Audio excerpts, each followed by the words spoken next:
Tengah malam, suamiku dan mertua berbisik, "Besok, kita kuras habis semua emas tabungan istrimu yang bodoh itu." Pelakornya bahkan ikut tertawa. Tapi pas pagi tiba, mereka syok setengah mati melihat. Yuk, absen dulu di kolom komentar.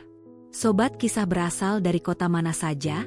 Jangan lupa tekan like dan subscribe, ya. Dukungan kalian sangat berarti agar channel ini terus berkembang dan bisa menyajikan cerita yang lebih seru. Terima kasih. Your PDF file is ready. Bab_1_istana_keringat_perfopen. Matahari sore itu bersinar redup, memantulkan kilau keemasan pada deretan kaca patri yang membingkai megah dinding bagian depan rumah berlantai 2 tersebut. Arimbi berdiri terpaku di tepi taman, memandangi setiap jengkal bangunan yang tegak berdiri dengan anggun. Desain modern tropis yang dipadukan dengan sentuhan kayu jati pilihan itu tampak begitu sempurna, mencerminkan selera berkelas sekaligus keteguhan pemiliknya. Setiap jengkal tanah, setiap butir semen, hingga pilar-pilar beton yang menopang atap tinggi itu adalah saksi bisu dari tetesan keringat, air mata, dan jam-jam tidur yang terenggut selama bertahun-tahun kehidupan dewasanya. Ini bukan sekadar sebuah bangunan mati yang terbuat dari batu dan pasir, melainkan sebuah monumen kemenangan pribadi atas segala badai kehidupan yang pernah menerpanya di masa lalu. Perempuan itu mengembuskan napas panjang, mencoba mengusir rasa penat yang menggelayuti pundaknya setelah seharian penuh bergelut dengan tumpukan berkas laporan keuangan di kantor. Tangannya yang halus namun menyembunyikan ketegaran luar biasa itu bergerak perlahan, mengusap permukaan pagar besi tempah hitam yang terasa dingin. Arimbi mengingat betul bagaimana 5 tahun lalu ia harus menghemat setiap keping uang, mengorbankan keinginan untuk membeli pakaian mewah atau sekadar berlibur, demi bisa mencicil tanah kafling di kawasan perumahan elit ini.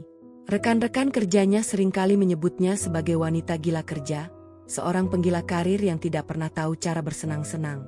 Namun, mereka tidak pernah tahu betapa dalamnya rasa haus Arimbi akan rasa aman, sebuah perasaan memiliki tempat bernaung yang mutlak menjadi miliknya sendiri tanpa bisa diusik oleh siapapun. Langkah kaki yang terbungkus sepatu tumit tinggi berbahan kulit domba itu melangkah anggun menyusuri jalan setapak berbatu menuju pintu utama. Pintu kayu jati setinggi 3 meter itu terbuka dengan suara halus yang menenangkan saat ia memutar anak kunci. Di dalam, keheningan menyambutnya seperti pelukan seorang kawan lama.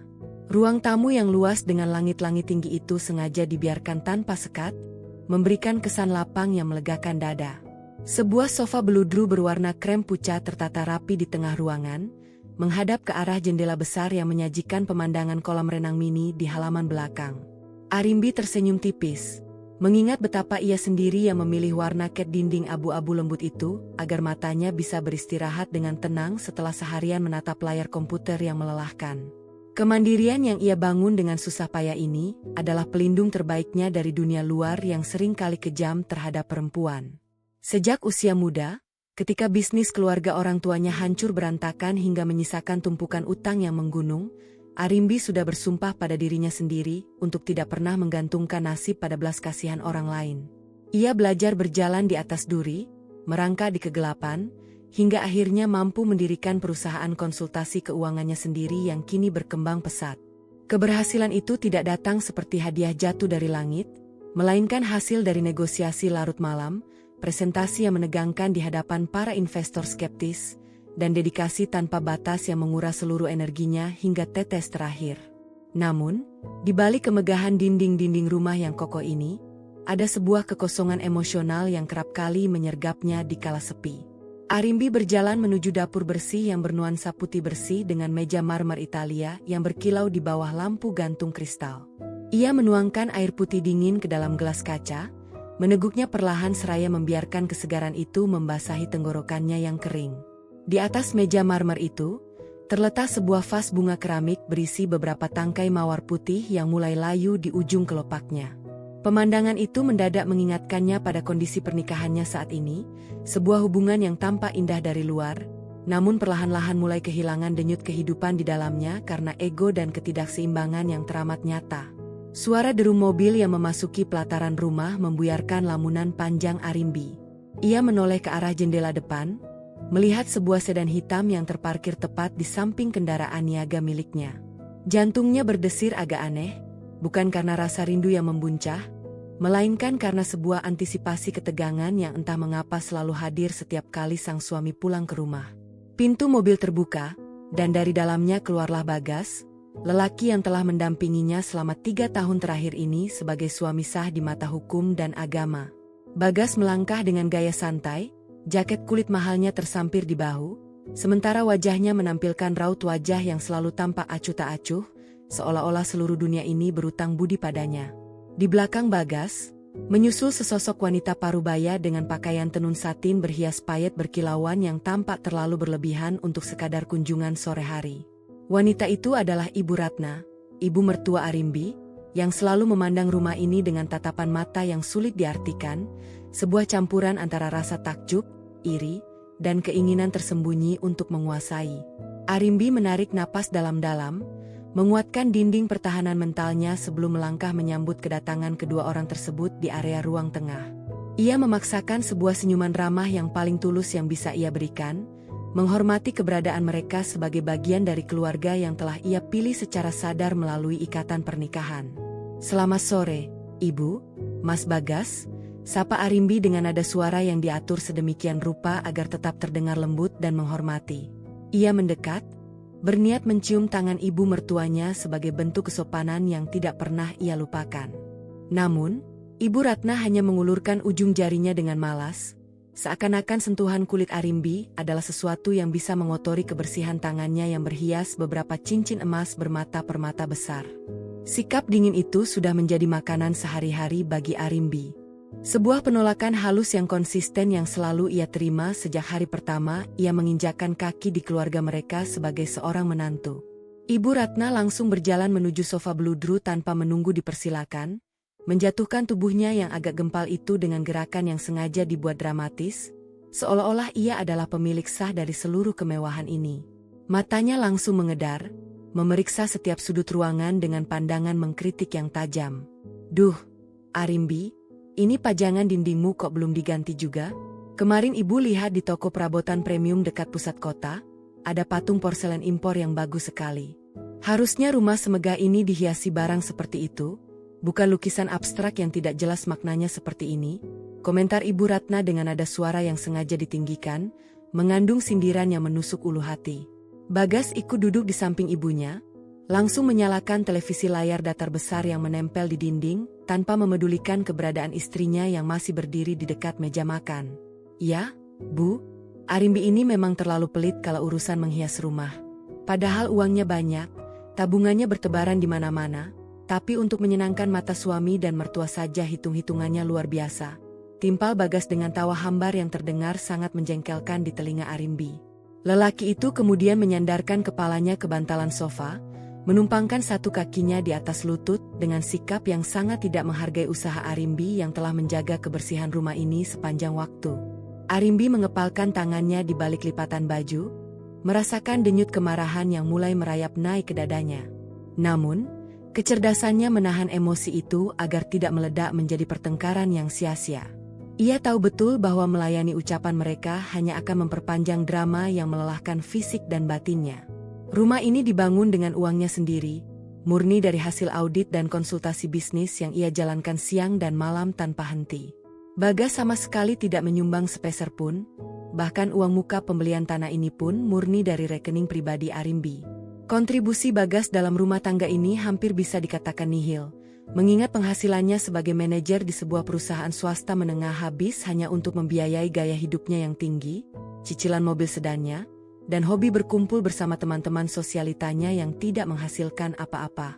"Uang yang saya gunakan saat ini difokuskan untuk pelunasan pajak tahunan dan biaya operasional kantor, Mas," jawab Arimbi dengan nada yang sangat tenang, datar, namun syarat akan ketegasan yang tidak bisa dibantah. Ia berjalan ke arah dapur, mengambilkan beberapa camilan dan minuman dingin untuk disajikan di atas meja kopi di depan mereka. Bagaimanapun buruknya perlakuan mereka, Arimbi tidak ingin memberikan alasan bagi mereka untuk mencapnya sebagai istri yang tidak berbakti atau menantu yang kurang ajar. Ia meletakkan nampan kayu itu dengan perlahan, memastikan tidak ada suara benturan kaca yang bisa memicu ketegangan lebih lanjut di ruangan yang pengap akan ego tersebut. Ibu Ratna mendengus, melihat ke arah gelas minuman yang disajikan dengan pandangan meremehkan. Alasan saja kamu itu, Rimbi. Sukses jadi wanita karir jangan membuatmu lupa kalau tugas utamamu itu melayani suami dan menyenangkan keluarga besarnya. Lihat itu istrinya sepupunya Bagas. Meskipun tidak bekerja kantoran, dia selalu tahu cara menyenangkan mertua dengan hadiah-hadiah mewah setiap bulan. Lah kamu, rumah sebesar ini tapi mertua mau minta dibelikan gelang emas baru saja nunggunya harus berbulan-bulan dengan alasan investasi kantorlah, tabunganlah. Ibu ini sudah tua, Rimbi, ingin juga menikmati hasil dari kesuksesan menantu ibu sendiri sebelum mata ini tertutup rapat. Ucap wanita tua itu dengan nada yang berpura-pura sedih, sebuah manipulasi emosional yang sudah sangat sering Arimbi dengar hingga ia merasa kebal. Arimbi hanya diam, memilih untuk kembali ke dapur untuk merapikan sisa gelas yang ia gunakan tadi. Di balik dinding pembatas, ia memejamkan mata erat-erat, meresapi setiap kalimat tajam yang baru saja menghujam harga dirinya. Kesuksesan yang ia raih dengan mandi keringat seolah-olah dianggap sebagai milik bersama yang bisa diperebutkan kapan saja oleh orang-orang yang bahkan tidak pernah tahu rasanya menahan lapar demi menghemat modal usaha. Bagas dan ibunya memperlakukannya tak lebih dari sebuah mesin pencetak uang otomatis yang berkewajiban memenuhi segala standar keserakahan mereka tanpa batas. Di ruang tengah, Bagas dan ibunya terus berbisik-bisik dengan suara rendah, mengira bahwa deru mesin lemari es dan gemericik air wastafel di dapur akan meredam suara mereka sepenuhnya. Namun, Arimbi memiliki pendengaran yang tajam, terlatih dari bertahun-tahun mendengarkan detail terkecil dalam setiap negosiasi bisnis yang ia tangani. Ia mematsikan keran air perlahan, membiarkan kain lap di tangannya bergerak tanpa suara, sementara telinganya menangkap beberapa patah kata yang diucapkan suaminya dengan nada penuh rahasia dan kelicikan yang kental. Sebuah kata yang menyebut-nyebut tentang sebuah tempat penyimpanan rahasia yang ada di dalam kamar tidur utama mereka, tempat di mana Arimbi menyimpan seluruh rahasia finansial dan investasinya yang paling berharga. Arimbi berdiri mematung di kegelapan sudut dapur, merasakan firasat buruk yang mendadak mencengkeram dadanya dengan sangat kuat. Ada getaran aneh dalam suara Bagas, sebuah nada kemenangan yang terlalu dini, seolah-olah lelaki itu sedang memegang kunci menuju sebuah harta karun yang bukan haknya. Perempuan itu menarik napas panjang, menatap pantulan dirinya di permukaan pintu oven yang berbahan kaca hitam. Wajahnya tampak pucat, namun matanya memancarkan kilat ketegaran yang tidak pernah padam. Rumah ini adalah wilayah kekuasaannya, sebuah benteng yang ia bangun dengan tetesan darah dan air mata kemandirian, dan ia bersumpah dalam hati bahwa siapapun yang mencoba meruntuhkannya dari dalam, harus bersiap menghadapi badai yang paling mematikan dalam hidup mereka. Malam meraya perlahan, membawa pekat yang terasa lebih dingin dari biasanya di dalam rumah megah itu. Setelah kepergian Ibu Ratna yang diantar pulang oleh Bagas menjelang larut, keheningan kembali menguasai setiap sudut ruangan. Namun, bagi Arimbi, keheningan kali ini tidak lagi terasa menenangkan seperti sedia kala. Ada sekat tak kasat mata yang mendadak terbangun di antara pilar-pilar beton yang ia dirikan dengan jerih payahnya sendiri. Kata-kata bisikan yang sempat ia tangkap di dapur sore tadi terus berputar di dalam kepalanya, menjelma menjadi gema yang mengusik ketentraman batinnya. Perempuan itu duduk di tepi tempat tidur berukuran besar di kamar utamanya, menatap lurus ke sebuah lukisan pemandangan alam yang tergantung di dinding seberang. Di balik bingkai lukisan itulah, sebuah brankas besi tertanam dengan rapi, menyimpan rahasia dari seluruh hasil kerja kerasnya selama ini. Suara langkah kaki yang berat terdengar mendekat dari koridor luar, memutus lamunan panjang Arimbi. Pintu kamar terbuka, menampilkan sosok Bagas yang tampak lelah namun guratan keangkuhan di wajahnya belum juga luntur. Lelaki itu langsung melempar jaket kulitnya ke atas kursi santai di sudut kamar, lalu merebahkan tubuhnya di atas kasur tanpa memandang sang istri sedikitpun. Sikap Abai yang sudah berlangsung berbulan-bulan ini kini terasa berbeda di mata Arimbi. Tidak lagi memicu rasa rindu atau sakit hati, melainkan sebuah kewaspadaan yang tajam. Arimbi memperhatikan gerak-gerik suaminya dengan saksama, mencatat bagaimana mata Bagas sempat melirik sekilas ke arah lukisan di dinding sebelum lelaki itu memejamkan mata, berpura-pura terlelap dalam kelelahan yang dibuat-buat. Keesokan paginya, rutinitas berjalan seperti biasa, atau setidaknya begitulah yang tampak di permukaan. Arimbi sudah rapi dengan setelan blender formal berwarna biru dongker, siap untuk menghadapi rangkaian rapat penting dengan beberapa klien besar di kantor konsultasinya. Di meja makan, Bagas duduk menikmati kopi hitam yang telah disiapkan oleh asisten rumah tangga mereka, sembari sibuk mengetik sesuatu di layar telepon genggamnya. Senyum-senyum kecil yang kerap muncul di sudut bibir suaminya saat menatap layar kaca itu tidak luput dari perhatian Arimbi. Ada sebuah rahasia yang sedang disembunyikan dengan rapat, sebuah kebahagiaan yang bersumber dari luar dinding rumah ini, dan Arimbi tahu betul bahwa kebahagiaan itu membutuhkan biaya yang tidak sedikit. "Mas, akhir-akhir ini pengeluaran bulanan kita dari rekening bersama melonjak cukup tajam," ujar Arimbi membuka percakapan dengan nada suara yang sengaja dibuat seringan mungkin, seolah hanya menanyakan urusan administrasi biasa. Ia meletakkan cangkir tehnya perlahan, matanya menatap lurus ke arah Bagas, mencari reaksi sekecil apapun dari raut wajah sang suami. Ada beberapa penarikan tunai dalam jumlah besar yang tidak ada dalam daftar anggaran bulanan yang biasa kita sepakati. "Apakah ada keperluan mendesak di kantor atau keluarga ibu?" Bagas seketika menghentikan gerakan jemarinya di atas layar telepon. Matanya berkedip beberapa kali, sebuah tanda kegugupan yang sangat dipahami Arimbi setelah 3 tahun hidup bersama. Namun, dengan cepat lelaki itu mengubah ekspresinya menjadi kerutan dahi yang penuh dengan rasa tersinggung, sebuah taktik pertahanan klasik yang selalu ia gunakan setiap kali merasa terpojok. "Kamu ini kenapa sih, Rimbi? Pagi-pagi sudah membahas uang lagi, uang lagi? Pengeluaran itu untuk membantu keperluan bisnis temanku, dan sebagian lagi untuk pengobatan ibu yang belakangan ini sering mengeluh pusing. Masa membantu ibu kandung sendiri harus lapor mendetail seperti sedang diinterogasi polisi? Toh, uang di rekening itu juga tidak seberapa dibandingkan dengan keuntungan perusahaanmu bulan ini." Arimbi menahan napas sejenak, merasakan tusukan ketidakadilan yang begitu nyata dalam kalimat tersebut. Rekening bersama itu diisi sebagian besar oleh Arimbi untuk keperluan operasional rumah tangga, sementara kontribusi Bagas hanya seadanya. Mengetahui bahwa uang hasil keringatnya digunakan untuk alasan yang tidak jelas, dan kemungkinan besar bohong, membuat dada Arimbi bergemuruh. Namun, ia memilih untuk mengangguk pelan, menyembunyikan kilat amarah di balik senyuman tipis yang menenangkan. "Saya hanya memastikan pencatatan keuangannya rapi, Mas. Bagaimanapun, keterbukaan adalah kunci dalam rumah tangga kita."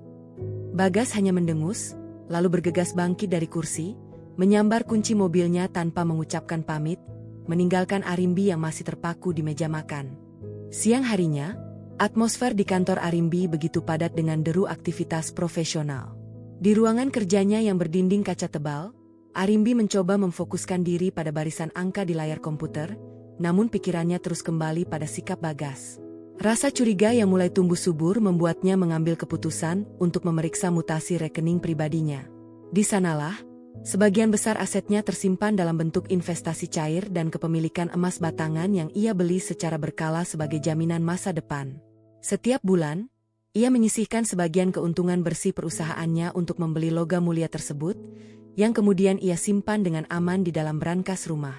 Bagi Arimbi, emas-emas itu adalah simbol kemandiriannya yang paling mutlak, sebuah benteng pertahanan terakhir jika suatu saat dunia di sekitarnya runtuh. Saat jam menunjukkan pukul 2 siang, sebuah pesan singkat masuk ke telepon genggam Arimbi dari nomor yang tidak dikenal. Pesan itu hanya berisi sebuah foto, namun sanggup membuat aliran darah di tubuh Arimbi serasa membeku seketika. Foto itu memperlihatkan Bagas sedang berada di sebuah pusat perbelanjaan mewah, berjalan berdampingan dengan seorang wanita muda berambut panjang yang mengenakan pakaian serba modis. Tangan wanita itu menggelayut manja di lengan Bagas, dan di tangan mereka yang lain, terdapat beberapa kantong belanjaan dari merek-merek ternama. Air mata kegetiran hampir saja lolos dari sudut mata Arimbi, namun dengan cepat ia mengusapnya dengan kasar. Ia menolak untuk menjadi wanita lemah yang hancur hanya karena selembar foto pengkhianatan. Ketegangan semakin memuncak ketika sore harinya, Ibu Ratna kembali mendatangi rumah mereka tanpa pemberitahuan terlebih dahulu. Kali ini, wanita tua itu datang dengan sikap yang lebih menuntut dari biasanya. Ia langsung menuju ruang tengah, tempat Arimbi yang baru saja pulang kantor sedang beristirahat.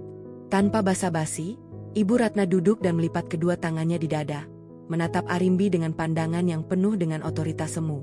"Rimbi, Ibu kesini mau menyampaikan amanah." Bagas cerita kalau bisnis temannya sedang butuh suntikan modal besar, dan Bagas sudah berjanji untuk membantu. "Sebagai istri, kamu harus mendukung penuh posisi suamimu di luar sana. Jangan sampai suamimu malu di depan teman-temannya hanya karena istrinya yang kaya raya ini pelit menyimpan uang di dalam brankas." Mendengar kata brankas, disebut secara terang-terangan oleh ibu mertuanya, jantung Arimbi berdegup kencang di balik rongga dadanya. Firasat buruk yang membayangi pikirannya sejak kemarin kini mulai menemukan bentuk yang nyata. Mereka tidak hanya menginginkan uang bulanan, mereka tahu tentang keberadaan emas-emas itu, dan mereka sedang menyusun rencana untuk menjangkaunya. Arimbi menarik napas dalam-dalam, mengatur ritme bicaranya agar tetap terdengar patuh namun tidak memberi kelonggaran. Uang di brankas itu adalah aset perusahaan yang tidak bisa diambil sembarangan, Ibu. Segala bentuk pengeluaran besar harus melalui persetujuan Dewan Komisaris kantor saya terlebih dahulu. Wajah Ibu Ratna langsung berubah masam, guratan-guratan keriput di wajahnya semakin menegaskan rasa tidak suka yang mendalam. Halah, alasan kantormu itu lagi? Kamu itu sengaja kan? Mau mengontrol Bagas dengan kekayaanmu? Ingat, Rimbi, setinggi apapun jabatanmu, kamu itu tetap di bawah kaki anak ibu. Kalau bukan karena kebaikan Bagas yang mau menikahimu yang gila kerja ini, kamu mungkin sudah jadi perawan tua yang kesepian di rumah besar ini. Kalimat makian yang keluar dari mulut ibu mertuanya itu bergema di ruang tengah, mematikan seluruh kehangatan yang tersisa di rumah tersebut. Arimbi hanya mampu berdiri terpaku, mengepalkan kedua tangannya dengan sangat erat hingga buku-buku jarinya memutih, menahan badai emosi yang siap meledak kapan saja. Rasa panas menjalar dari ulu hati hingga ke sekujur tubuh Arimbi, meninggalkan sensasi terbakar yang membuat dadanya sesak. Namun, wajah perempuan itu tetap laksana porselen yang tenang, tanpa ria emosi sedikit pun yang bisa dibaca oleh mata rakus di hadapannya. Ia membiarkan Ibu Ratna melenggang pergi setelah meluapkan segala caci maki yang tak berdasar, meninggalkan aroma parfum murahan yang seolah mengotori udara bersih di dalam rumahnya. Arimbi berdiri terpaku di tengah ruang keluarga, menatap lantai marmer putih yang memantulkan bayangan dirinya sendiri, tampak sunyi namun kokoh. Keheningan malam ini terasa jauh lebih pekat dan mencekam, seakan-akan seluruh dinding rumah yang ia bangun dengan tetesan keringatnya sendiri sedang berbisik, memperingatkannya akan badai besar yang sedang bergerak mendekat. Beberapa hari berlalu dengan ketegangan yang kian menebal, laksana kabut beracun yang perlahan-lahan memenuhi setiap sudut ruangan. Bagas menjadi semakin jarang berbicara, ia hanya berkomunikasi seperlunya, sementara matanya selalu bergerak gelisah setiap kali mereka berada di dalam kamar tidur utama. Arimbi, dengan kecerdasan seorang auditor yang terbiasa membaca pola-pola tersembunyi, sengaja pulang 2 jam lebih awal dari jadwal kantornya pada suatu sore di hari Kamis. Langkah kakinya sengaja dibuat tanpa alas, merayap di atas lantai dingin laksana seekor kucing yang sedang mengintai mangsa di dalam gelap. Suasana rumah tampak sepi. Namun sayup-sayup terdengar suara perbincangan yang berasal dari balik pintu ruang kerja pribadi Bagas yang terletak di lantai bawah. Arimbi menempelkan telinganya ke celah pintu kayu yang sedikit renggang, menahan napasnya dalam-dalam agar detak jantungnya yang berpacu kencang tidak merusak keheningan. Di dalam ruangan itu, suara Bagas terdengar begitu jelas, bersanding dengan suara melengking milik Ibu Ratna yang penuh dengan nada kepuasan yang prematur. Mereka sedang membicarakan dirinya, merangkai sebuah skenario busuk yang membuat seluruh darah di tubuh Arimbi serasa mendidih seketika dalam kemarahan yang luar biasa. Tenang saja, Bu, semua rencana sudah berjalan sangat rapi, ujar Bagas dengan nada suara yang syarat akan kesombongan dan kelicikan yang kental. Ada suara tawa kecil yang lolos dari tenggorokannya, sebuah tawa yang belum pernah Arimbi dengar sebelumnya selama 3 tahun pernikahan mereka. Minggu depan, Arimbi ada jadwal dinas keluar kota untuk mengurus audit cabang baru perusahaannya selama 3 hari penuh. Itu adalah kesempatan emas kita untuk bertindak tanpa ada gangguan dari si wanita sok pintar itu. Kamu sudah memastikan nomor kombinasi brankas bajingan di kamarnya itu, Bagas? Sahut Ibu Ratna, suaranya terdengar begitu serakah, laksana seorang pencuri yang sudah tidak sabar untuk menguras harta karun curian. Jangan sampai gagal lagi seperti waktu itu. Ibu sudah berjanji pada Kisha untuk membelikan dia ruko di pusat kota agar dia bisa membuka butik barunya. Kasihan Kisha, dia sedang hamil muda dan butuh kepastian masa depan dari kamu, bukan cuma janji-janji manis saja. Mendengar nama Kisha dan kenyataan tentang kehamilan wanita itu, Arimbi merasakan sebuah hantaman bertenaga raksasa yang tepat mengenai jantungnya. Dunianya laksana runtuh dalam satu kedipan mata, menyisakan puing-puing kehancuran yang sangat menyakitkan di dalam batinnya.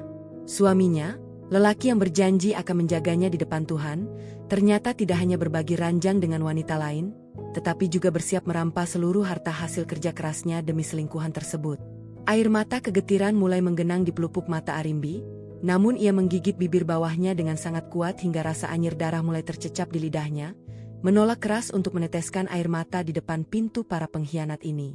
Ibu tenang saja, aku sudah memperhatikan cara dia menekan tombol kombinasi brankas itu lewat kamera tersembunyi kecil yang kupasang di sela bingkai lukisan bulan lalu.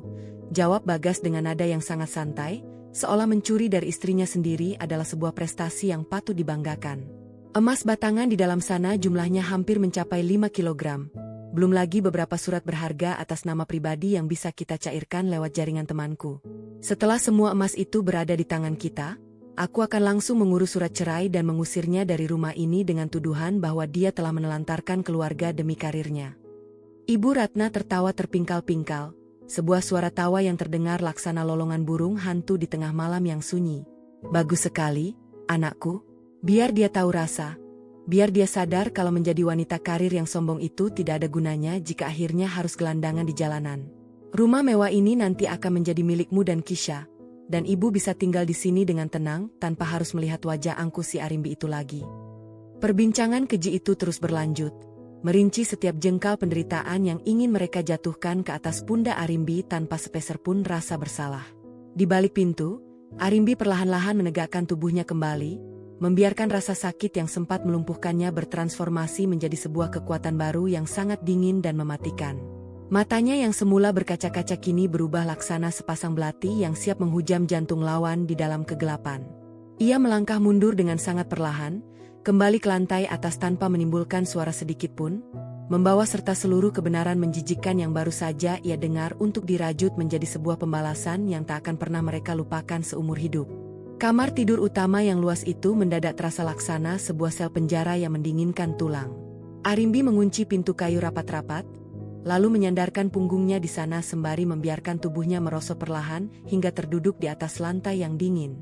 Di dalam kesunyian yang mencekam itu, napasnya terengah-engah, menahan beban hantaman emosi yang nyaris menghancurkan seluruh kewarasannya.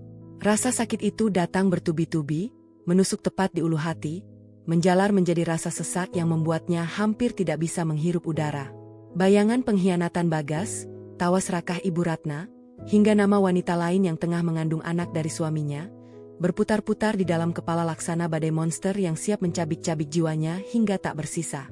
Kedua tangan Arimbi bergetar hebat saat ia mengangkatnya untuk menutupi wajah.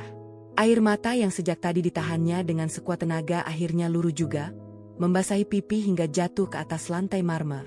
Isak tangisnya terdengar sangat lirih, tertahan di balik celah jemarinya karena ia menolak keras untuk membiarkan suara kehancurannya terdengar sampai ke lantai bawah. Selama 3 tahun ini, ia telah memberikan segalanya, mencoba bersabar menghadapi segala bentuk hinaan, meredam egonya demi menjaga keutuhan sebuah komitmen yang ia sebut pernikahan. Namun, apa yang ia dapatkan sebagai balasan adalah sebilah belati beracun yang ditusukkan tepat di punggungnya oleh orang-orang yang selama ini menikmati fasilitas dari hasil kerja kerasnya. Namun, tangisan itu tidak berlangsung lama. Arimbi adalah seorang wanita yang ditempa oleh kerasnya badai kehidupan masa lalu, seorang petarung yang tidak akan membiarkan dirinya menjadi korban tak berdaya dalam waktu yang lama. Perlahan namun pasti, isak tangis itu mereda, digantikan oleh tarikan napas yang panjang dan dalam. Ia menurunkan kedua tangannya dari wajah, menampilkan sepasang mata yang semula basah kini telah berubah menjadi laksana genangan es yang sangat dingin dan mematikan. Air mata kegetiran itu mengering, membatu menjadi sebuah tekad yang tak tergoyahkan. Rasa sakit yang luar biasa di dalam dadanya mengalami metamorfosis sempurna, bertransformasi menjadi sebuah bahan bakar yang mengobarkan api siasat yang sangat rapi. Perempuan itu bangkit berdiri dengan anggun, menegakkan punggungnya tanpa ada lagi getaran kelemahan di tubuhnya. Ia melangkah menuju lukisan pemandangan alam yang tergantung di dinding seberang tempat tidur. Matanya menyipit, meneliti sela-sela bingkai kayu jati lukisan tersebut dengan saksama. Benar saja, tersembunyi di sudut atas bingkai yang gelap, terdapat sebuah lensa kamera kecil yang nyaris tak kasat mata, sedang mengintai ke arah tombol kombinasi brankasnya. Arimbi tersenyum tipis, sebuah senyuman dingin yang syarat akan ironi.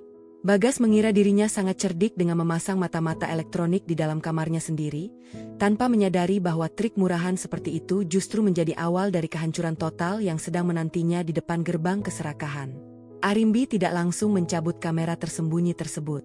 Baginya, membiarkan Bagas tetap merasa berada di atas angin adalah bagian dari strategi terbaik untuk menjebak lelaki itu dalam perangkapnya sendiri. Ia sengaja melangkah ke kamar mandi, membasuh wajahnya dengan air dingin hingga seluruh jejak tangisnya hilang tanpa bekas. Setelah memastikan penampilannya kembali sempurna laksana seorang wanita karir yang tangguh dan tak tersentuh, ia membuka pintu kamar dan berjalan menuju ruang kerjanya sendiri di lantai atas untuk mulai menyusun rencana balasan yang sangat matematis dan kalkulatif. Malam itu, ketika Bagas sudah terlelap di sampingnya dengan napas yang teratur, Arimbi bergerak laksana bayangan tanpa suara. Ia bangkit dari tempat tidur, sengaja berdiri di posisi yang menghalangi pandangan kamera tersembunyi di bingkai lukisan dengan punggungnya. Dengan gerakan jari yang sangat terlatih dan cekatan, ia menekan nomor kombinasi brankas besi tersebut. Pintu brankas terbuka dengan suara klik yang sangat halus.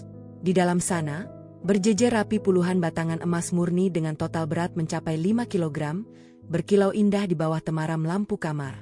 Emas-emas itu adalah representasi dari setiap jam tidurnya yang terenggut, setiap negosiasi yang melelahkan, dan setiap tetes keringat yang mengucur selama bertahun-tahun ia membangun karirnya dari titik nol. Satu persatu, Arimbi memindahkan emas-emas batangan tersebut ke dalam sebuah tas ransel kain hitam yang tebal dan kuat. Berat logam mulia itu terasa nyata di kedua tangannya, namun beratnya tidak sebanding dengan beban dendam yang kini bersarang di dalam dadanya. Setelah memastikan seluruh emas asli miliknya terkuras habis dari dalam brankas tanpa bersisa sebutir pun, ia menutup kembali pintu besi tebal itu dan menguncinya dengan rapat. Langkah berikutnya adalah mengamankan harta tersebut keluar dari rumah ini sebelum fajar menyingsing. Arimbi membawa tas ransel berat itu turun ke lantai bawah melalui pintu belakang, lalu memasukkannya ke dalam bagasi mobil niaga miliknya yang tidak pernah disentuh oleh Bagas. Keesokan harinya, Arimbi menemui seorang sahabat lamanya yang berprofesi sebagai kepala cabang sebuah bank swasta terkemuka di pusat kota. Di dalam ruangan yang aman dan tertutup, Arimbi menyewa sebuah kotak penyimpanan rahasia yang sangat aman atas nama pribadi yang tidak bisa diakses oleh siapapun, termasuk oleh suami sahnya sekalipun. Saat melihat seluruh emas batangannya masuk ke dalam laci besi bank dan dikunci dengan sistem keamanan berlapis, Arimbi mengembuskan napas lega yang pertama sejak ia mendengar bisikan busuk di balik dinding kemarin sore. Aset utamanya kini telah berada di luar jangkauan keserakahan Bagas dan Ibu Ratna. Namun, mengamankan emas saja tidak cukup bagi Arimbi. Kosongnya brankas di rumah hanya akan membuat Bagas menyadari bahwa rencana mereka telah bocor, dan itu akan membuat mereka mencari cara lain yang mungkin lebih nekat. Arimbi membutuhkan sebuah umpan, sesuatu yang bisa mempertahankan ilusi kemenangan di kepala suami dan ibu mertuanya hingga saat yang tepat tiba untuk menghancurkan mereka bersama-sama. Sepulangnya dari bank, Arimbi singgah ke sebuah toko replika properti film yang terletak di pinggiran kota. Di sana, ia memesan beberapa balok kuningan pada dengan berat dan ukuran yang sangat presisi, menyerupai emas batangan miliknya, lengkap dengan ukiran logo tiruan yang sekilas tampak sangat meyakinkan bagi mata orang awam yang sedang dibutakan oleh keserakahan. Tidak hanya itu, pikiran dingin Arimbi mulai merancang isi kejutan yang sesungguhnya di dalam brankas tersebut. Pembalasan dendamnya tidak boleh hanya sekadar membuat mereka kecewa karena mendapati emas palsu, melainkan harus berupa sebuah hantaman psikologis dan legal yang akan langsung melumpuhkan sisa hidup mereka dalam semalam. Arimbi mulai mengumpulkan seluruh dokumen bukti perselingkuhan Bagas yang telah ia bayar lewat jasa detektif swasta sejak beberapa bulan lalu, laporan audit internal kantor tentang aliran dana mencurigakan dari rekening bersama yang ternyata digunakan Bagas untuk membiayai apartemen selingkuhannya, serta surat pembatalan hak waris dan kepemilikan mutlak atas rumah mewah ini yang menyatakan bahwa Bagas tidak berhak atas satu jengkal pun tanah yang mereka tinggali saat ini. Semua dokumen mematikan itu diikat rapi dengan pita merah, siap diletakkan di tempat paling atas di dalam brankas, tepat di bawah umpan kuningan padat yang akan mengubah tawa kemenangan mereka menjadi jeritan horor yang tak akan pernah terlupakan. Hari-hari berikutnya berjalan dalam sebuah sandiwara yang dimainkan dengan sangat rapi oleh Arimbi. Setiap pagi, ia tetap menyiapkan keperluan Bagas, tersenyum tipis saat berpamitan, dan berpura-pura tidak tahu bahwa sepasang mata suaminya selalu mengintai setiap gerak-geriknya dengan penuh kecurigaan yang menggelikan. Di dalam kamar tidur utama, Arimbi sengaja menciptakan atmosfer yang mendukung rencana busuk suaminya. Saat malam tiba dan ia tahu kamera tersembunyi di balik bingkai lukisan itu sedang aktif merekam, Arimbi sengaja melangkah mendekati lukisan tersebut dengan membawa seuntai kalung imitasi yang berkilau sangat indah di bawah temaram lampu kamar. Ia sengaja memunggungi kamera dalam posisi miring yang pas, memperlihatkan siluet tubuhnya yang sedang membuka brankas besi tersebut. Jari-jarinya menekan tombol kombinasi lama yang sengaja belum ia ubah, memberikan kepastian kepada Bagas bahwa nomor rahasia itu masih sama. Di dalam brankas, Arimbi menata balok-balok kuningan pada berlapis emas imitasi yang telah ia beli dari toko replika properti film. Susunannya dibuat sangat rapi, bertumpuk laksana gunungan harta karun yang siap memuaskan keserakahan siapa saja yang melihatnya. Di bawah tumpukan balok kuningan tersebut, Arimbi menyelipkan sebuah amplop tebal berwarna coklat tali yang berisi seluruh dokumen pembalasan, termasuk bukti perselingkuhan, aliran dana gelap, dan surat kepemilikan mutlak rumah atas namanya sendiri yang telah disahkan oleh notaris. Saat menutup kembali pintu brankas, Arimbi sengaja bergumam dengan suara yang cukup jelas untuk ditangkap oleh mikrofon kecil yang terpasang pada kamera pengintai milik Bagas. Untung saja investasi emas minggu ini sudah aman di dalam sini. Ini bisa jadi jaminan kalau sewaktu-waktu bisnis kantorku butuh dana segar dalam jumlah besar.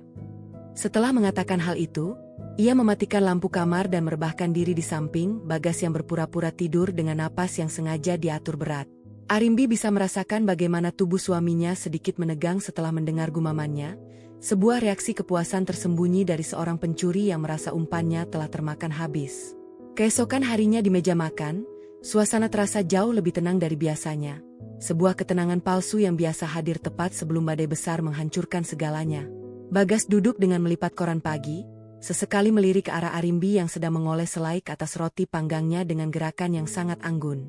"Mas, oh iya, aku mau mengingatkan kalau lusa pagi aku harus berangkat keluar kota untuk urusan audit cabang baru perusahaan kita di wilayah timur," ujar Arimbi memecah keheningan dengan nada suara yang terdengar sangat alami, tanpa ada sedikit pun beban di dalamnya.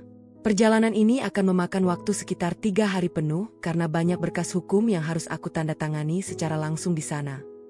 Bagas langsung meletakkan cangkir kopinya, matanya berbinar sekilas sebelum ia berhasil menguasai diri kembali dan memasang wajah penuh perhatian yang dibuat-buat. "Oh, benarkah, Rimbi? Berapa hari tepatnya kamu akan berada di sana? Apakah jadwal rapatmu sangat padat sampai tidak bisa ditinggal sama sekali?" tanya Bagas dengan nada suara yang bergetar penuh antisipasi.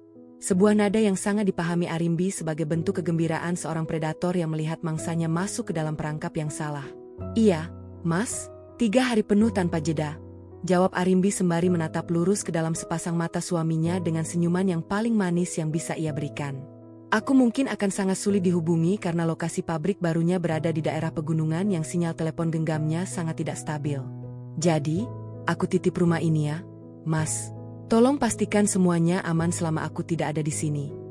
Bagas mengangguk dengan sangat cepat, senyum kemenangan kini benar-benar terukir di wajahnya yang licik. "Tentu saja, sayang. Kamu tidak perlu khawatir tentang urusan rumah. Biar aku dan ibu yang menjaga tempat ini dengan baik selama kamu pergi mengurus bisnismu di luar kota. Fokus saja pada pekerjaanmu di sana agar hasilnya bisa maksimal." Kalimat perhatian yang keluar dari mulut Bagas terdengar sangat menjijikkan di telinga Arimbi. Namun ia menganggapnya sebagai musik pengiring menuju panggung kehancuran yang sesungguhnya. Sore harinya, Ibu Ratna datang berkunjung lagi ke rumah dengan alasan ingin mengantarkan makanan buatan sendiri untuk menantunya. Sikap wanita parubaya itu berubah drastis menjadi sangat ramah dan penuh perhatian yang berlebihan. Sebuah kepura-puraan yang sangat kontras dengan makian kasar yang ia lontarkan beberapa hari lalu di tempat yang sama. "Duh, Arimbi sayang, ini ibu buatkan kolak pisang kesukaanmu. Kamu itu kerja keras sekali sampai kurus begini, harus banyak makan supaya tetap sehat," ujar Ibu Ratna dengan suara melengking yang dipaksakan terdengar lembut, sementara sepasang matanya yang serakah terus bergerak liar menatap ke arah tangga lantai atas, tempat di mana kamar utama berada. Arimbi menerima mangkuk kolak tersebut dengan ucapan terima kasih yang sopan, bermain peran dengan sangat sempurna sebagai seorang menantu yang patuh dan tidak menaruh curiga sedikit pun. "Terima kasih banyak, Ibu.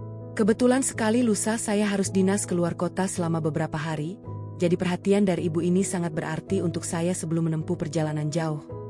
Mendengar konfirmasi langsung dari mulut Arimbi mengenai rencana kepergiannya, Ibu Ratna dan Bagas saling berpandangan sekilas, melemparkan senyum penuh arti yang syarat akan keserakahan yang sudah tidak sabar untuk diluapkan. Malam itu, setelah memastikan seluruh persiapan umpannya di dalam brankas telah sempurna tanpa ada cacat sedikit pun, Arimbi duduk di ruang kerjanya yang gelap, menatap keluar jendela besar yang menampilkan pemandangan kota malam yang penuh dengan kerlip lampu. Jaring-jaring siasat tak kasat mata yang ia tebar kini telah mengembang sepenuhnya, tinggal menunggu waktu bagi para pengkhianat itu untuk melompat masuk ke dalamnya dengan sukarela. Arimbi mengepalkan tangannya perlahan, meresapi setiap detik ketegangan yang mulai memuncak di dalam dadanya. Pembalasan dendamnya bukan lagi sekadar rencana, melainkan sebuah kepastian hukum dan karma yang akan segera bergulir laksana bola salju raksasa yang siap menggilas habis keserakahan Bagas dan ibunya tanpa ampun. Pagi yang dinanti akhirnya tiba dengan langit yang diselimuti awan kelabu tipis, menciptakan atmosfer dingin yang seakan mendukung atmosfer penuh kepura-puraan di dalam rumah mewah itu. Arimbi berdiri di dekat pintu utama, menggenggam erat gagang koper hitam kecil miliknya yang berisi pakaian untuk perjalanan dinas buatan tersebut. Bagas berdiri di hadapannya dengan raut wajah yang dipaksakan tampak sedih. Bahkan lelaki itu sempat merengkuh bau Arimbi dalam sebuah pelukan hangat yang terasa sangat hambar dan palsu. Di balik punggung Bagas, Ibu Ratna berdiri sembari menyunggingkan senyum ramah yang dibuat-buat, sesekali melambaikan tangannya seolah-olah mereka adalah keluarga paling harmonis di dunia. Hati-hati di jalannya, Rimbi. Jangan lupa untuk langsung beristirahat begitu sampai di hotel tempatmu menginap, ujar Bagas dengan nada suara yang lembut, menepuk pelan punggung istrinya dengan gerakan yang sangat meyakinkan. Kalau sinyal di daerah pegunungan itu benar-benar buruk, tidak perlu memaksakan diri untuk menghubungi aku setiap jam. Fokus saja selesaikan audit perusahaanmu agar kamu bisa cepat pulang ke rumah. Arimbi membalas pelukan itu dengan pelukan yang tidak kalah erat, menyembunyikan kilat dingin di sepasang matanya yang menatap lurus ke arah koridor lantai atas, tempat brankas umpannya berada. Terima kasih, Mas. Aku titip rumah ini sepenuhnya padamu dan ibu. Semua dokumen penting dan aset berharga sudah aku rapikan di tempatnya masing-masing, jadi kalian tidak perlu khawatir.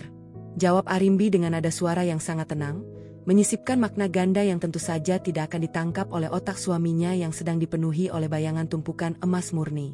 Setelah berpamitan dengan sopan, Arimbi melangkah keluar dari pintu jati besar itu, memasuki mobil niaga kantor yang telah menjemputnya di halaman depan. Dari balik kaca mobil yang gelap, ia memperhatikan bagaimana Bagas dan Ibu Ratna langsung menutup pintu rumah dengan cepat begitu mobilnya bergerak meninggalkan gerbang perumahan. Arimbi tersenyum tipis, sebuah senyuman penuh kepuasan yang dingin. Sandiwara babak pertama telah selesai, dan kini giliran para tikus rumah itu untuk keluar dari sarangnya dan berjalan mendekati perangkap maut yang telah ia siapkan dengan sangat matematis. Namun, Arimbi tentu saja tidak benar-benar pergi keluar kota yang jauh di pedalaman pegunungan. Mobil yang membawanya hanya berputar mengelilingi pusat kota sebelum akhirnya berhenti di sebuah hotel butik mewah yang terletak hanya berjarak beberapa kilometer dari kawasan perumahannya sendiri. Di dalam kamar hotel yang berada di lantai atas tersebut, Arimbi langsung membuka laptop pribadinya, menghubungkannya dengan jaringan internet privat yang sangat aman. Melalui layar monitor itu, ia bisa memantau seluruh pergerakan di dalam rumahnya secara langsung, memanfaatkan beberapa kamera pengintai rahasia berukuran mikro yang telah ia pasang di sudut-sudut strategis ruang tengah dan koridor kamar tidur utama tanpa pernah diketahui oleh Bagas maupun Ibu Ratna. Melalui layar laptop yang berkilau, Arimbi melihat sebuah pemandangan yang membuat dadanya berdesir penuh antipati. Belum genap 3 jam sejak kepergiannya, sebuah mobil taksi online berhenti di depan rumah mewahnya. Dari dalam mobil tersebut, turunlah seorang wanita muda berambut panjang dengan pakaian ketat yang sangat mencolok, membawa sebuah tas jinjing mewah yang Arimbi tahu betul dibeli menggunakan uang dari rekening bersama mereka. Wanita itu adalah Kisha, selingkuhan Bagas yang tengah mengandung. Bagas menyambut wanita itu di depan pintu dengan pelukan mesra dan ciuman yang sangat intens. Pemandangan menjijikkan yang langsung membuat lambung Arimbi terasa mual seketika. Ibu Ratna menyusul dari belakang, langsung merangkul pundak Kisha dengan senyuman yang sangat lebar, jauh lebih hangat daripada senyuman yang pernah wanita tua itu berikan kepada Arimbi selama 3 tahun pernikahan mereka. Mereka bertiga melangkah masuk ke dalam ruang keluarga, duduk di atas sofa bludru krem milik Arimbi sembari tertawa terpingkal-pingkal, seolah-olah mereka baru saja memenangkan sebuah lotre bernilai miliaran rupiah. Di atas meja kopi, Bagas meletakkan sebuah tas perkakas hitam yang cukup besar, yang di dalamnya berisi berbagai peralatan mekanik berat, termasuk sebuah alat bor elektrik berkekuatan tinggi dan beberapa tuas besi pencongkel. Hari ini adalah hari keberuntungan kita, Kisha sayang. Ujar Bagas yang suaranya tertangkap dengan sangat jelas oleh mikrofon kamera tersembunyi milik Arimbi. Bagas tampak mengusap perut buncit Kisha dengan penuh kasih sayang yang palsu. Si wanita sok pintar itu mengira dia bisa menyimpan seluruh emas batangan hasil kerjanya sendirian di dalam kamar ini. Dia tidak tahu kalau aku sudah memegang nomor kombinasinya, dan sore ini juga, seluruh emas itu akan menjadi modal untuk ruko barumu dan biaya persalinan anak kita nanti. Kisha memeki kegirangan, mencium pipi Bagas dengan manja. Aduh, Mas, kamu hebat sekali. Aku sudah tidak sabar untuk melihat wajah melongo wanita karir sombong itu saat dia pulang dan mendapati seluruh hartanya sudah habis tidak bersisa. Biar dia tahu kalau uang banyak pun tidak bisa membeli cinta seorang suami. Ibu Ratna ikut menimpali sembari mengacungkan jempolnya yang dihiasi cincin permata besar. Benar, Kisha. Setelah emas-emas itu kita amankan di tempat lain, Bagas akan langsung mendaftarkan gugatan cerai ke pengadilan. Kita akan usir Arimbi dari sini dengan tuduhan perselingkuhan atau penelantaran rumah tangga yang sudah kita siapkan berkas palsunya.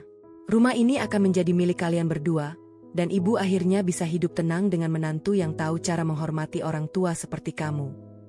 Menyaksikan ketiganya merangkai rencana busuk itu di atas layar monitor, detak jantung Arimbi berpacu semakin kencang, namun bukan karena rasa takut atau panik, melainkan karena sebuah ketegangan yang bercampur dengan kepuasan yang luar biasa. Antisipasinya memuncak, seluruh urat syarafnya menegang laksana busur panah yang siap dilepaskan tepat sasaran. Siasatnya berjalan tanpa ada satupun cacat. Mereka benar-benar mendatangkan alat pembongkar karena Bagas ingin memastikan brankas itu terbuka dengan paksa jika nomor kombinasi yang dicurinya lewat kamera pengintai mengalami kegagalan akibat sistem penguncian ganda yang biasa Arimbi gunakan. Arimbi bersandar pada sandaran kursi hotelnya, melipat kedua tangannya di dada sembari terus menatap layar laptop dengan pandangan yang sedingin es. Waktu terus berputar menuju sore hari, dan di dalam layar, terlihat Bagas mulai berdiri dari sofa, memegang tas perkakas hitamnya dengan langkah yang penuh dengan rasa percaya diri yang tinggi. Lelaki itu, diikuti oleh ibu kandungnya dan wanita selingkuhannya, mulai melangkah menaiki anak tangga satu persatu menuju kamar tidur utama di lantai atas. Puncak dari seluruh rangkaian pengkhianatan ini telah tiba di depan mata, dan Arimbi sudah bersiap untuk menekan tombol kehancuran yang akan mengubah seluruh keserakahan mereka menjadi sebuah tragedi mengerikan yang tak akan pernah bisa mereka lupakan sepanjang sisa hidup mereka. Langkah kaki Bagas yang mantap terdengar berdentum di atas lantai kayu koridor lantai atas, diikuti oleh derap langkah Ibu Ratna dan Kisha yang bergegas dengan napas memburu. Begitu pintu kamar utama didorong terbuka, aroma harum lavender yang menjadi ciri khas ruangan itu menyambut mereka, namun atmosfer di dalamnya mendadak terasa mencekam. Bagas tidak memedulikan perubahan rasa itu. Matanya langsung tertuju pada lukisan pemandangan alam yang bertengger anggun di dinding seberang tempat tidur. Dengan gerakan kasar, ia menurunkan bingkai lukisan jati tersebut dan melemparnya ke atas kasur beludru, menyingkap sebuah pintu besi abu-abu gelap dengan papan tombol digital yang tertanam kokoh di dalam beton dinding.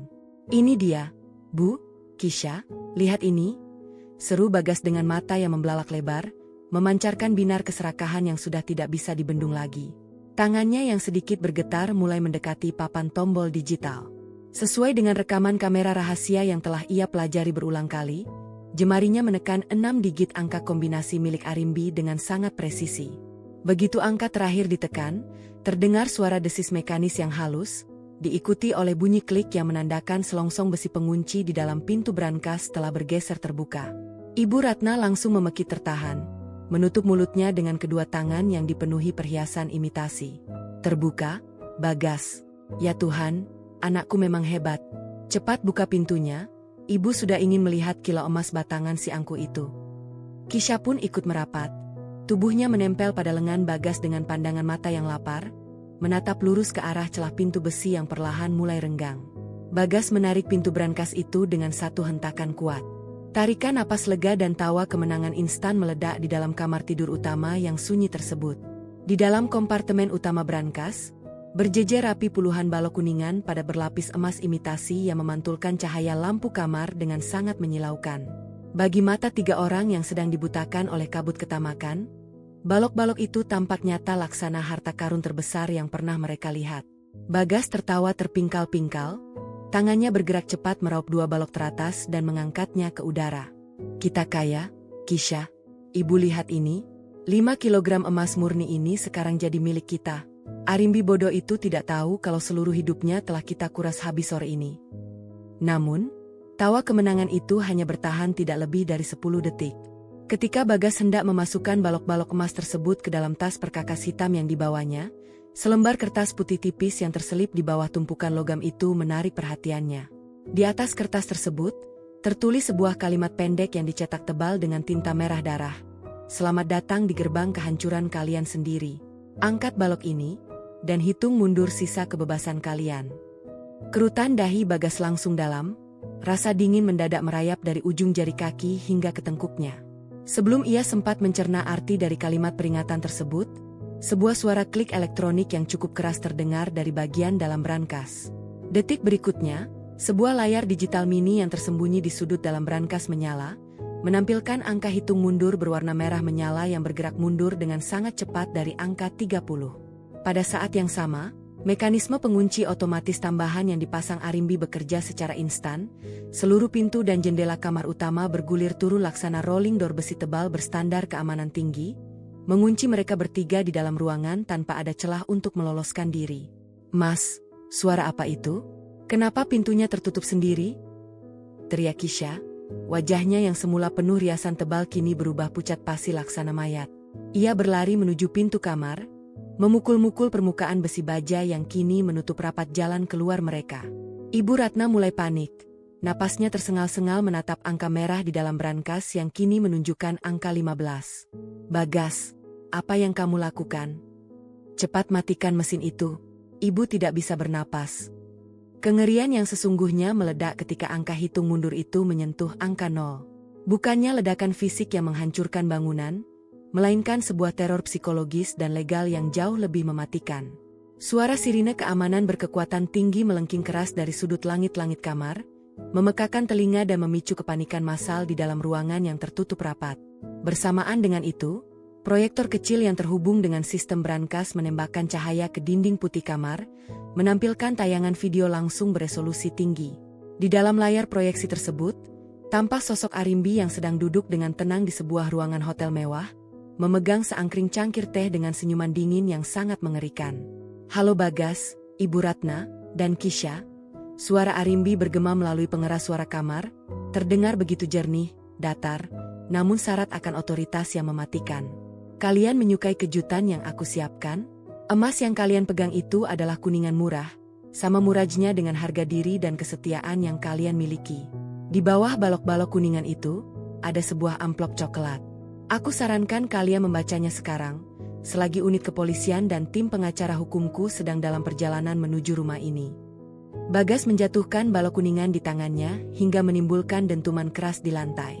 Dengan tangan yang gemetar hebat dan keringat dingin yang mengucur deras membasahi kemejanya, ia merobek amplop coklat tebal yang berada di dasar brankas. Di dalamnya terdapat tumpukan berkas hukum yang sangat lengkap. Salinan asli sertifikat kepemilikan mutlak tanah dan bangunan atas nama Arimbi tanpa hak guna bagi Bagas, dokumen laporan audit internal perusahaannya yang membuktikan Bagas telah melakukan penggelapan dana bersama dari rekening keluarga untuk membelikan apartemen Kisha, serta hasil cetak foto-foto bukti perselingkuhan yang sangat vulgar lengkap dengan pernyataan medis kehamilan Kisha yang dikumpulkan oleh detektif swasta. "Tidak mungkin. Bagaimana dia bisa tahu semuanya?" pekik Bagas. Suaranya melengking tinggi penuh dengan keputusasaan yang luar biasa. Berkas-berkas di tangannya terlepas, berserakan di atas lantai marmer laksana puing-puing masa depannya yang hancur berantakan dalam hitungan menit. Ibu Ratna yang melihat dokumen penggelapan dana dan ancaman hukuman penjara yang tertulis jelas di sana langsung lemas, tubuhnya ambruk di atas lantai, merangkak mendekati pintu besi sembari menangis histeris. Kisha berteriak-teriak ketakutan, memegangi perutnya yang mendadak terasa mulas akibat tekanan stres yang teramat sangat. Tawa keserakahan yang beberapa menit lalu memenuhi kamar utama itu kini telah sepenuhnya lenyap, berubah menjadi jeritan horor dan ratapan putus asa dari para pengkhianat yang baru saja menyadari bahwa mereka telah masuk ke dalam lubang eksekusi yang mereka gali sendiri. Suara sirine keamanan yang melengking tinggi dari sudut langit-langit kamar masih terus meraung tanpa henti, memekakan telinga dan mengikis sisa-sisa kewarasan 3 manusia yang terjebak di dalamnya. Kamar tidur utama yang semula terasa mewah kini benar-benar telah berubah menjadi sebuah sangkar besi yang mencekam. Udara di dalam ruangan itu mendadak terasa begitu tipis dan pengap, berbanding lurus dengan kepanikan yang kian memuncak. Bagas berdiri mematung di tengah ruangan, menatap kosong ke arah lembaran kertas bukti kejahatannya yang berserakan di atas lantai marmer. Keringat dingin mengucur deras dari pelipisnya, membasahi kerah kemeja hingga tubuhnya bergetar hebat akibat hantaman kenyataan yang terlalu mendadak. "Mas Bagas, lakukan sesuatu. Buka pintunya. Aku tidak mau ditangkap polisi." "Mas?" jerit Kisha histeris sembari mencengkeram lengan Bagas dengan sangat kuat. Riasan wajahnya yang tebal kini luntur oleh air mata ketakutan, meninggalkan coretan hitam di pipinya yang pucat pasi. Ia terus memegangi perut buncitnya, merasakan mulas yang teramat sangat akibat tekanan mental yang belum pernah ia bayangkan sebelumnya. Impiannya untuk memiliki butik mewah dan tinggal di rumah megah ini hancur berkeping-keping, digantikan oleh bayangan dinginnya sel tahanan yang kini menanti di depan mata. Ibu Ratna sendiri sudah tidak mampu lagi menegakkan tubuhnya. Wanita parubaya itu bersimpuh di atas lantai, merangkak mendekati pintu baja pembatas koridor yang tertutup rapat. Tangannya yang dipenuhi cincin permata imitasi memukul-mukul permukaan besi yang dingin itu hingga jemarinya memar. "Arimbi, buka pintunya, Rimbi. Ibu minta maaf. Tolong jangan lakukan ini pada kami. Bagas itu suamimu, Rimbi. Teganya kamu menjebak mertua dan suamimu sendiri." Ratap Ibu Ratna dengan suara serak yang dipenuhi histeria, mencoba mengetuk pintu hati menantunya melalui pengeras suara yang masih aktif. Namun, tidak ada jawaban dari seberang sana. Proyektor di dinding hanya terus menampilkan rekaman video Arimbi yang sedang menatap mereka dengan pandangan sedingin es.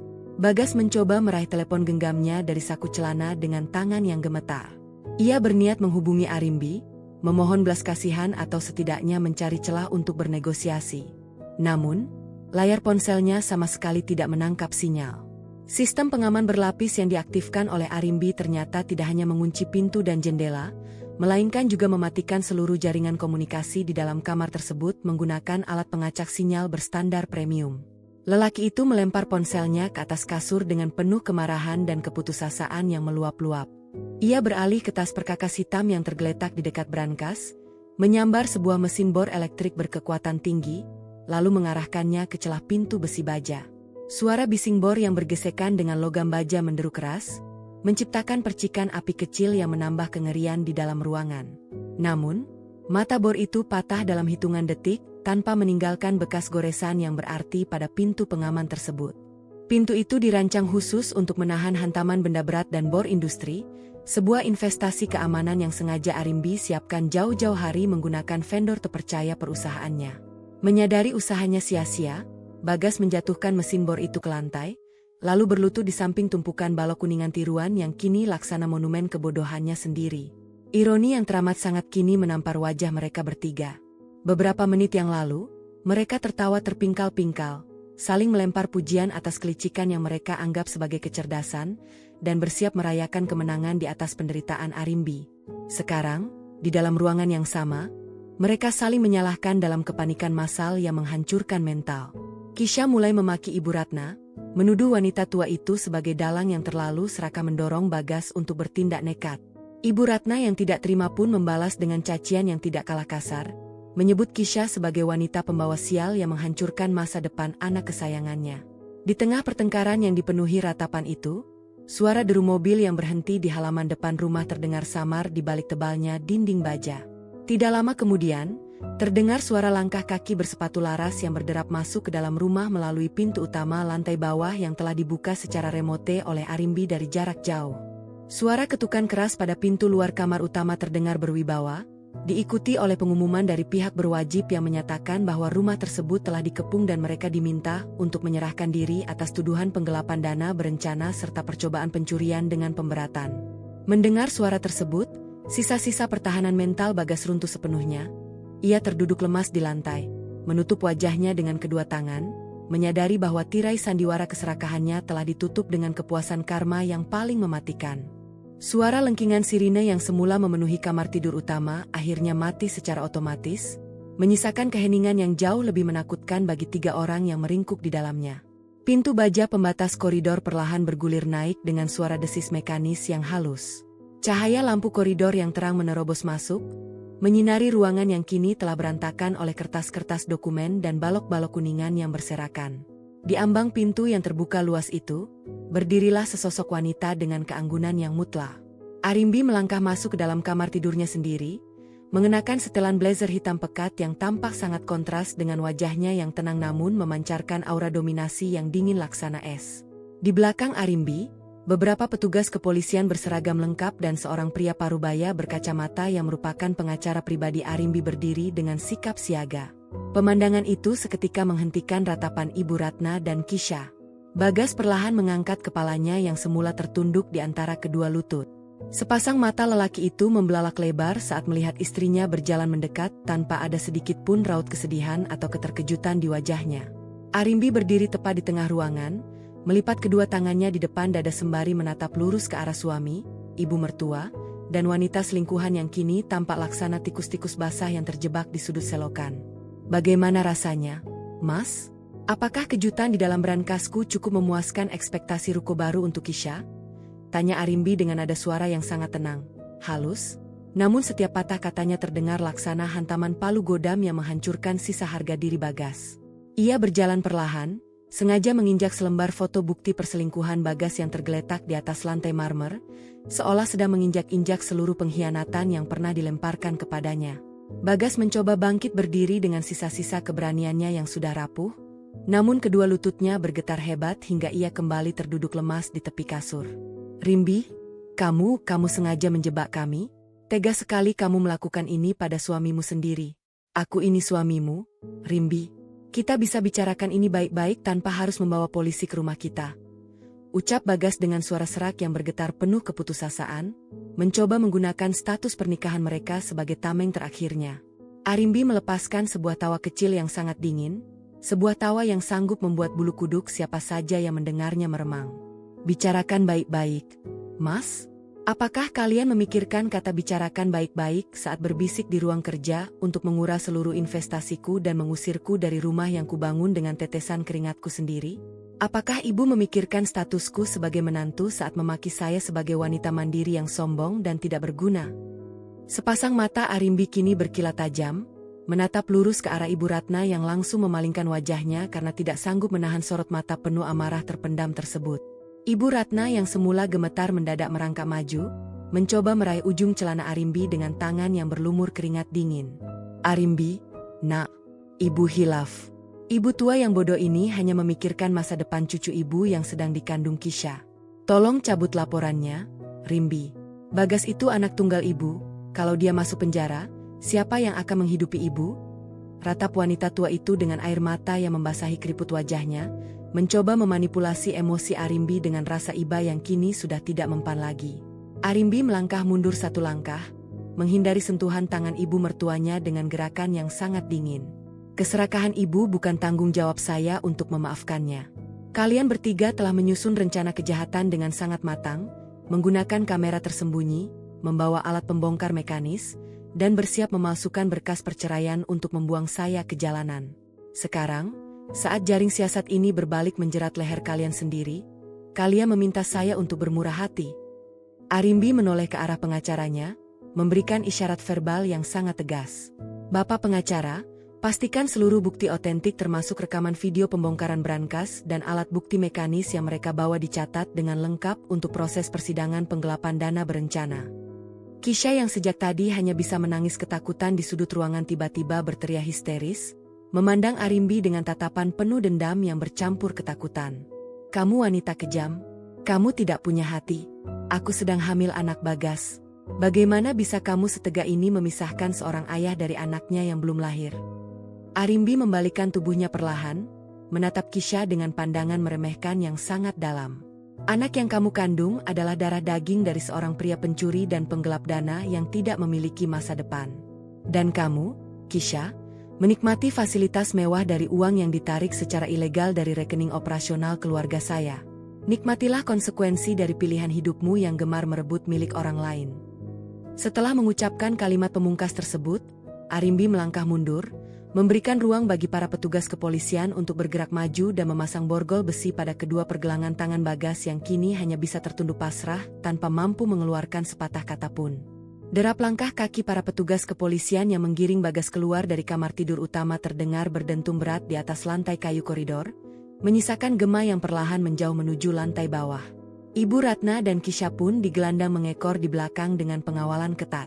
Ratapan histeris sang ibu mertua yang terus memanggil nama anak laki-lakinya bersahut-sahutan dengan isak tangis ketakutan Kisha, mengotori keheningan rumah mewah yang kini mulai menemukan kembali kesuciannya. Arimbi tetap berdiri tegak di tengah ruangan yang berantakan, menatap lurus ke depan dengan sepasang mata yang sedingin es batu, tanpa ada sedikit pun ria penyesalan yang tersisa di dalam hatinya. Pria parubaya berkacamata yang berdiri di sampingnya, sang pengacara pribadi, perlahan merapikan letak kacamatanya sebelum membuka tas kerja kulit miliknya. Ia mengeluarkan beberapa lembar dokumen hukum berwujud tebal dengan cap segel resmi dari pengadilan dan lembaga notaris terpercaya. Semua berkas pengusiran secara legal dan gugatan cerai berlandaskan pelanggaran pidana berat sudah siap, Ibu Arimbi. Mengingat seluruh bukti otentik penggelapan dana dan percobaan pencurian ini sangat mutlak, posisi hukum kita tidak akan bisa digoyahkan oleh pihak manapun, ujar sang pengacara dengan nada suara yang penuh rasa hormat sekaligus keyakinan yang tinggi. Arimbi mengangguk pelan, menerima salinan dokumen tersebut dengan gerakan jemari yang sangat tenang. Terima kasih, Pak. Saya ingin proses penyegelan seluruh aset yang pernah saya beli atas nama Bagas, termasuk mobil sedan hitam itu, diselesaikan malam ini juga. Jangan biarkan ada satupun celah bagi mereka untuk membawa pergi barang yang dibiayai oleh uang operasional kantor saya. Kalimat tegas yang keluar dari mulut Arimbi menegaskan bahwa masa-masa kesabarannya telah habis sepenuhnya, berganti menjadi eksekusi hukum yang tanpa ampun. Di halaman depan rumah, lampu rotator mobil polisi yang berwarna biru terang berputar-putar, membelah kegelapan malam dan memantul pada dinding kaca patri megah yang dibangun Arimbi. Beberapa tetangga sekitar mulai keluar dari gerbang rumah masing-masing, menyaksikan dengan pandangan penuh bisik-bisik saat Bagas dimasukkan ke dalam mobil tahanan dengan kedua tangan terborgol besi. Ibu Ratna yang melihat tatapan menghakimi dari orang-orang sekitar langsung menutup wajahnya menggunakan ujung selendang satinnya, merasa sisa kehormatan keluarganya telah runtuh sepenuhnya ke titik nadir yang paling memalukan.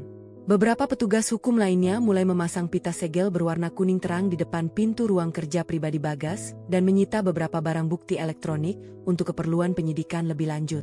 Proses pengusiran secara legal ini berjalan dengan sangat taktis dan cepat, karena Arimbi telah menyiapkan seluruh landasan hukum kepemilikan tanah mutlak sejak bertahun-tahun lalu, memastikan bahwa nama Bagas tidak pernah tercantum dalam aset berharga miliknya. Lelaki itu kini tidak lebih dari seorang penyusup yang tertangkap basah sedang mencoba merampok pemilik rumah yang sah. Kisha, yang duduk di dalam mobil polisi lainnya sembari memegangi perutnya yang mulas, menatap ke arah jendela lantai atas tempat Arimbi berdiri memandang mereka dari kejauhan. Tidak ada lagi ruang untuk kesombongan yang sore tadi mereka agung-agungkan di atas sofa beludruk krem. Wanita muda itu kini menyadari bahwa pria yang ia pilih untuk menjadi sandaran hidupnya ternyata hanyalah sebuah cangkang kosong yang rapuh, yang dalam sekejap mata diseret ke balik jeruji besi tanpa menyisakan sepeser pun harta untuk anak di dalam kandungannya. Setelah seluruh rombongan mobil polisi dan tim hukum bergerak meninggalkan pelataran rumah, keheningan yang sesungguhnya kembali merayap menguasai atmosfer kediaman Arimbi. Perempuan itu berjalan turun ke lantai bawah, melangkah menyusuri ruang tengah yang kini terasa jauh lebih luas dan melegakan dada karena tidak ada lagi benalu yang bersarang di dalamnya. Arimbi duduk di kursi ruang makan, menatap lembaran surat keputusan pengadilan yang menyatakan hak asuh penuh atas seluruh kehidupan dan asetnya telah kembali suci ke tangannya sendiri. Hukum telah berbicara dengan keadilan yang paling presisi, menetapkan bahwa keserakahan berencana yang dibangun di atas penderitaan orang lain akan selalu berakhir di dalam ruang eksekusi karma yang tak terelakkan. Waktu bergulir laksana roda raksasa yang tak pernah memedulikan ratapan mereka yang tergilas di bawahnya. Beberapa bulan sejak malam pembongkaran yang mengerikan itu, badai hukum yang digerakkan oleh Arimbi telah mencapai puncaknya di ruang sidang pengadilan negeri. Bagas, lelaki yang dahulu selalu melangkah dengan jaket kulit mahal dan keangkuhan yang meluap-luap, kini duduk di kursi pesakitan dengan mengenakan rompi tahanan berwarna oranye mencolok. Wajahnya tampak sangat kuyu, rambutnya yang biasa tertata rapi kini dipangkas pendek tak beraturan, dan berat badannya merosot drastis akibat tekanan dinding-dinding dingin sel tahanan yang menjepit kebebasannya setiap hari. Di dalam ruang sidang yang pengap akan aroma keadilan, hakim membacakan vonis hukuman penjara selama 5 tahun penuh untuk Bagas atas tindakan penggelapan dana berencana dalam skala besar dan percobaan pencurian dengan pemberatan. Dokumen-dokumen audit internal yang diserahkan Arimbi terbukti tak terbantahkan, mengunci mati setiap pembelaan dari pengacara umum yang disediakan negara untuk suaminya itu. Saat palu hakim diketuk sebanyak 3 kali, suara ketukan itu bergema laksana lonceng kematian bagi masa depan Bagas. Lelaki itu tertunduk lesu, air mata penyesalan yang terlambat luruh membasahi pipinya yang tirus, menyadari bahwa karir, reputasi, dan masa dewasanya telah musnah sepenuhnya akibat kabut keserakahan yang ia pelihara sendiri. Ironi kehidupan yang lebih pahit justru harus ditelan oleh Ibu Ratna di luar dinding penjara. Wanita parubaya yang dahulu gemar memamerkan perhiasan imitasi dan memaki Arimbi sebagai menantu yang tidak berbakti itu, kini harus hidup luntang-lantung di sebuah rumah kontrakan sempit di pinggiran kota yang bising. Seluruh aset yang pernah dibeli Bagas menggunakan uang ilegal dari rekening bersama telah disita habis oleh pihak berwajib untuk menutupi kerugian finansial perusahaan Arimbi. Tanpa ada lagi aliran dana bulanan yang melimpah dan tanpa rumah mewah tempatnya bernaung, Ibu Ratna terpaksa menjual sisa pakaian tenun satin miliknya satu persatu hanya untuk menyambung hidup dan membeli obat sakit kepalanya yang kian hari kian parah. Hubungan di antara para pengkhianat itu pun pecah berantakan laksana piring porselen yang dihempaskan ke atas batu. Kisha, yang kini telah melahirkan seorang bayi laki-laki di sebuah rumah sakit daerah dengan fasilitas seadanya, menolak keras untuk merawat Ibu Ratna.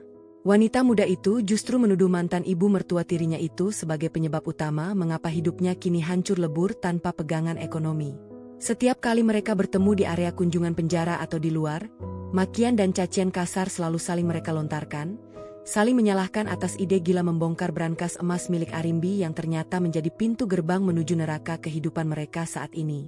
Kisha sendiri harus menghadapi kenyataan pahit menjadi seorang ibu tunggal tanpa pekerjaan tetap, tinggal di sebuah kamar kos berukuran kecil dengan dinding yang berjamur. Bayangan tentang butik mewah di pusat kota dan ruko berlantai 3 yang dahulu dijanjikan Bagas telah menguap laksana asap, berganti dengan tangisan bayi yang menuntut susu formula yang harganya kian melambung tinggi. Ia yang dahulu gemar berjalan melenggang di pusat perbelanjaan mewah kini harus menahan malu menerima bantuan sosial dari rukun tetangga setempat agar bisa bertahan hidup dari hari ke hari. Arimbi, dari balik dinding istananya yang kini telah sepenuhnya bersih dari benalu, memantau seluruh perkembangan nasib mereka melalui laporan tertulis dari tim hukumnya dengan pandangan yang sangat datar. Tidak ada rasa dendam yang tersisa, pun tidak ada rasa kasihan yang membuncah di dalam dadanya. Yang ada hanyalah sebuah pemahaman mendalam tentang hukum sebab akibat yang bekerja dengan sangat sempurna. Mereka yang menanam angin palsu pengkhianatan kini harus bersiap memanen badai kehancuran yang mereka ciptakan sendiri, menuai setiap butir karma dari setiap tetes air mata kegetiran yang pernah mereka paksakan keluar dari pelupuk mata seorang wanita yang dahulu mereka remehkan keberadaannya. Fajar baru menyingsing dengan sangat tenang di ufuk timur, memancarkan sembura cahaya merah jambu dan keemasan yang menembus celah-celah kaca patri di dinding bagian depan rumah berlantai 2 tersebut. Arimbi berdiri di beranda atas, menggenggam sebuah cangkir keramik berisi teh melati hangat yang asapnya mengepul tipis di udara pagi yang bersih. Angin sepau-sepau berembus lembut, memainkan ujung rambutnya yang hitam berkilau dan membawa aroma tanah basah dari taman bawah yang baru saja disiram. Tidak ada lagi debar jantung yang berpacu karena ketakutan, tidak ada lagi rasa sesak di dada akibat bisikan kelicikan, dan tidak ada lagi bayang-bayang pengkhianatan yang mengintai di balik dinding-dinding kokoh ini. Perempuan itu menghirup aroma tehnya perlahan, merasakan kehangatan cairan itu membasahi tenggorokannya sekaligus mengalirkan kedamaian yang teramat dalam keseluruh rongga dadanya. Istana ini kini telah sepenuhnya suci, kembali menjadi sebuah tempat bernaung yang mutlak miliknya sendiri tanpa ada satupun benalu yang berhak mengusik ketenteramannya. Segala berkas perceraian telah selesai diproses oleh pengadilan dengan kemenangan mutlak di tangannya, membersihkan nama dan status hukumnya dari ikatan beracun masa lalu yang hampir saja merenggut seluruh hasil jeripayahnya selama bertahun-tahun kehidupan dewasanya. Dari ketinggian beranda, Arimbi memandangi pelataran rumahnya yang bersih dan rapi. Mobil niaga kantornya terparkir dengan anggun di samping taman, laksana sebuah simbol dari kemandirian dan kekuatan finansial yang tidak akan pernah bisa diruntuhkan oleh keserakahan orang lain. Perusahaan konsultasi keuangannya kini berkembang jauh lebih pesat, memenangkan beberapa proyek audit berskala nasional setelah dirinya terbebas dari beban mental rumah tangga yang melelahkan. Setiap jam tidur yang dahulu sempat renggut kini telah dibayar tunai dengan kesuksesan yang melimpah dan ketenangan batin yang tidak ternilai harganya.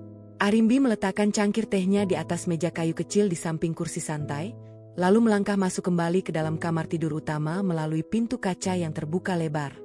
Kamar itu kini telah ditata ulang sepenuhnya dengan nuansa warna putih gading dan dekorasi tanaman hijau yang menyegarkan mata, menghapus seluruh sisa atmosfer mencekam dari malam pembongkaran brankas beberapa bulan lalu. Lukisan pemandangan alam di dinding seberang tempat tidur masih bertengger di tempatnya, namun kini tidak ada lagi kamera tersembunyi yang mengintai di balik bingkainya. Brankas besi di balik lukisan itu pun telah diubah nomor kombinasinya dengan sistem keamanan digital terbaru yang terhubung langsung ke pusat pengamanan korporasi miliknya. Di dalam kesunyian kamar yang menenangkan itu, Arimbi berjalan mendekati cermin besar yang menempel di dinding lemari pakaian. Ia menatap pantulan dirinya sendiri dengan sebuah senyuman tipis yang syarat akan rasa syukur dan kebanggaan yang mendalam. Wanita di dalam cermin itu bukan lagi seorang istri yang terluka akibat dikhianati, bukan pula seorang korban yang meratapi nasib di atas lantai yang dingin. Wanita itu adalah seorang pemenang, seorang pengatur siasat yang cerdas yang berhasil membalikan keadaan dan menuntut keadilan mutlak, tanpa harus mengotori kedua tangannya sendiri dengan dendam yang kasar. Langkah kakinya kini terasa begitu ringan saat ia berjalan menuruni anak tangga satu persatu menuju lantai bawah, untuk bersiap berangkat ke kantor. Setiap jengkal marmer yang ia injak laksana menegaskan kembali bahwa rumah ini adalah monumen kemenangan pribadinya yang sah di mata hukum dan agama. Sambil meraih tas kerja kulitnya di atas meja ruang tengah, Arimbi sempat menatap ke arah luar jendela besar, melihat matahari yang kini telah bersinar terang benderang menyinari seluruh permukaan bumi. Sebuah fajar baru telah benar-benar tiba di dalam hidupnya, membawa kebebasan yang hakiki dan harapan masa depan yang membentang luas tanpa batas. Siap ia jelajahi dengan jiwa yang jauh lebih tangguh dan hati yang telah sepenuhnya damai.